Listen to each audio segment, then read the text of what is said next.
Hi. Party leaders stand for election, and Nigel Farage is not standing for election.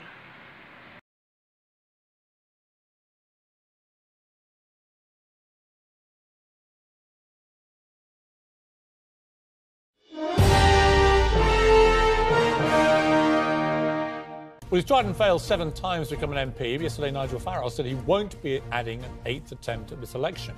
The Brexit Party leader says he thinks he'll help the cause of Brexit better by campaigning all over the country, starting today when his party unveils 600 candidates for Parliament. Why won't you be one of them? Very good morning to you. Because I can't do both. You know, we're not the Conservative Party Hang or on, the Labour Party. every other party leader will do both. Yeah, but how long have the Conservatives been around? I think.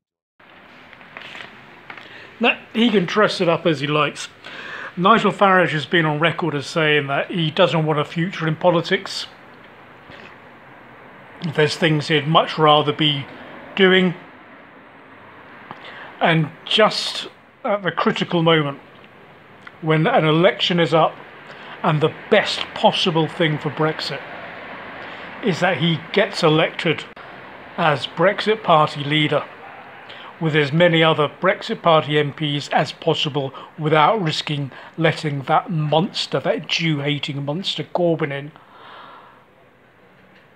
he's not standing.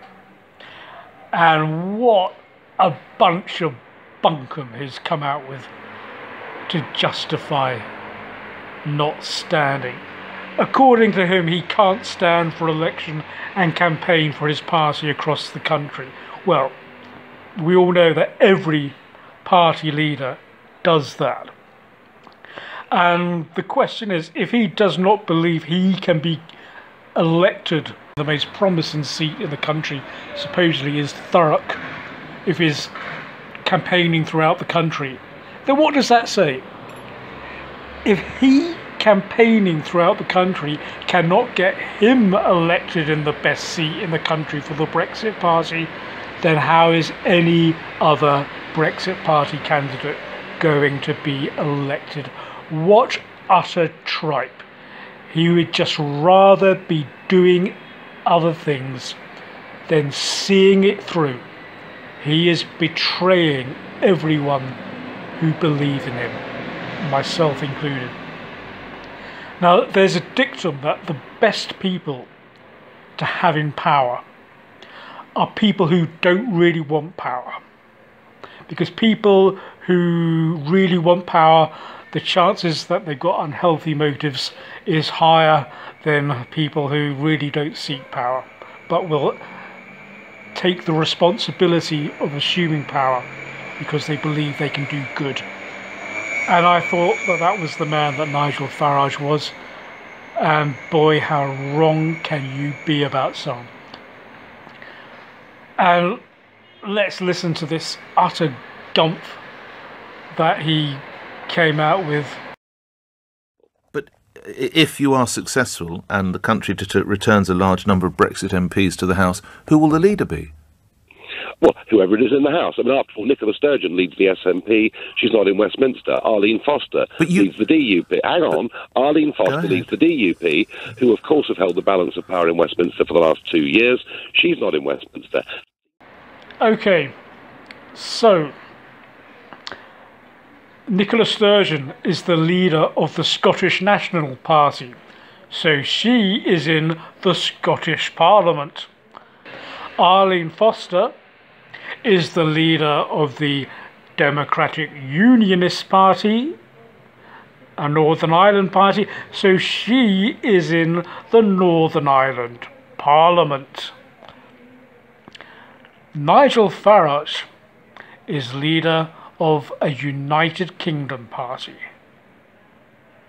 But the only parliament he's ever wanted to stand in is the European Parliament that he says he wants to leave.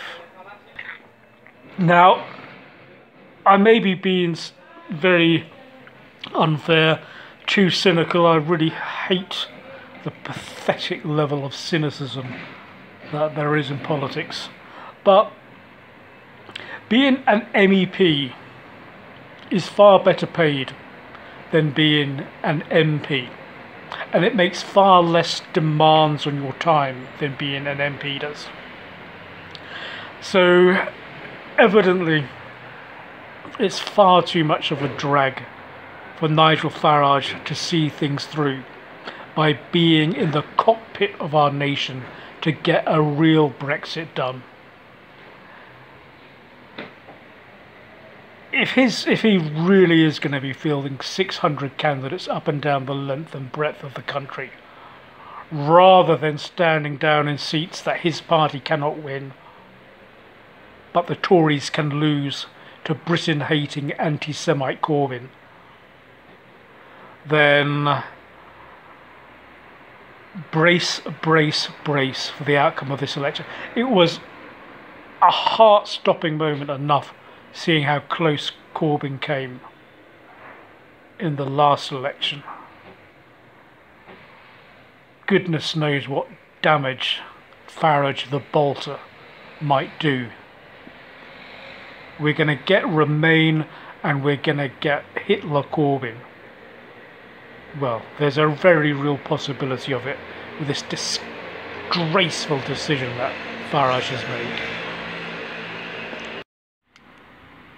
We would never have had the Brexit referendum without Nigel Farage. And after that was betrayed, we will never have Brexit without Nigel Farage. And after this election, we will not have Nigel Farage because he will not be in Parliament. And so all that leaves us with, in my opinion, is the best of a worst deal. Is Brino better than Remain, or is Remain better than Brino? On balance, I think probably the best thing is that we just forget about Brexit, because we're never going to get it, and make the best of things we possibly can in the European Union. Do the best that we can. All sorts of arguments why Brino might be better than that. We'll have to wait and see what Johnson can do if he gets in. But we're not getting Brexit because Farage is a bolter and has let the country down at the last moment. Simple as that. Bye-bye, Nigel. It's a sellout.